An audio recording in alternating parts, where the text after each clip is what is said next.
Hello students, आज हम कक्षा 11वीं और 12वीं में जो कॉमन बुक है हमारी अभिव्यक्ति और माध्यम, उसका पार्ट पढ़ने जा रहे हैं शब्दकोश, जो कि हमारे 11वीं 12वीं दोनों के लिए दिया गया है भाषा अभिव्यक्ति के अंदर। तो आइए हम पढ़ते हैं शब्दकोश क्या होता है। सबसे पहले हम पढ़ेंगे शब्दकोश का अर्थ। शब्दकोश का अर्थ क्या होता है? शब्दकोश का अर्थ वो होता है जहाँ बहुत सारे शब्दों का एक साथ संग्रह या समूह बना के कर लिखा जाता है, जिसमें कि उसके अर्थ भी दिए होते हैं, उसे शब्दकोश कहते हैं। ये अलग अलग भाषाओं में होता है और जो हमें अलग अलग नए नए शब्दों के अर्थ को जानने में मदद करता है। अब सामान्य बोलचाल की भाषा में शब्दकोश को डिक्शनरी के नाम से जानते हैं, इसे हम अंग्रेजी में डिक्शनरी कहते हैं। आइए आगे पढ़ते हैं हम शब्दकोश के प्रकार। शब्दकोश के प्रकार कौन कौन से होते हैं? तो पहला प्रकार है एक भाषी। एक भाषी शब्दकोश में क्या होता है? केवल एक ही भाषा का प्रयोग किया जाता है, वो एक ही भाषा, जैसे हिंदी है तो हिंदी के शब्द का अर्थ भी हिंदी में ही बताया गया होगा, अंग्रेजी के शब्द का अर्थ अंग्रेजी में ही बताया गया होगा, केवल एक ही भाषा का प्रयोग होता है। दूसरा प्रकार है हमारा द्विभाषी।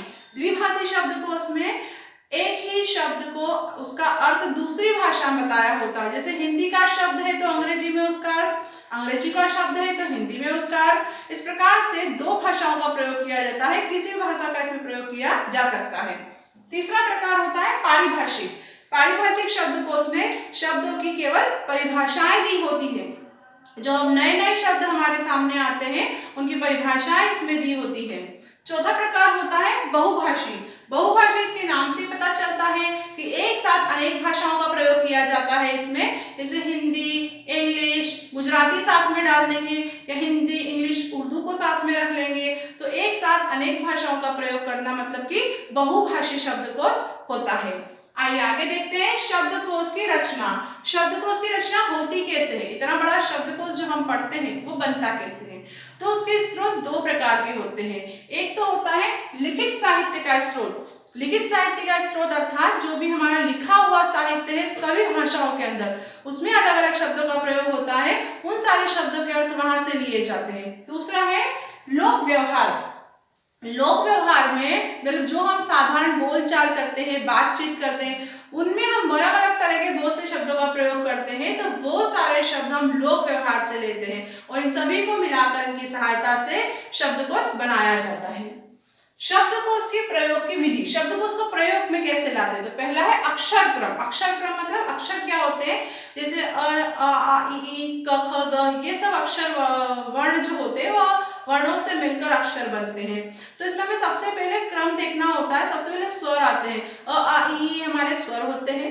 उसके बाद हम व्यंजनों को देखते हैं। व्यंजन में क, ख, ग, घ ये आते हैं। तीसरे होते हैं संयुक्त वर्ण। संयुक्त वर्ण में छछत्री, एकात्र, त्रिशूल का, ज्ञानी का, ये सब आते हैं। इन सभी को हम इस प्रकार से क्रम में पढ़ते हैं और देखते हैं। अगला है व्याकरणिक कोटि। व्याकरण की कोटि के अनुसार हम शब्द का कोश का प्रयोग कैसे करते हैं कि हम इसमें व्याकरण को देखते हैं, जैसे संज्ञा, सर्वनाम, विशेषण, ये क्रिया, ये सब व्याकरण के उसमें आते हैं। तो व्याकरण के आधार पर शब्दों को बांटा गया होता है, उसके आधार पर हमें शब्दों को ढूंढना होता है। तीसरा है भाषिक स्रोत। भाषिक मतलब विभिन्न विभिन्न भाषाओं, मतलब हिंदी का अलग होगा, गुजराती का अलग होगा, इंग्लिश का अलग होगा, उर्दू का अलग होगा।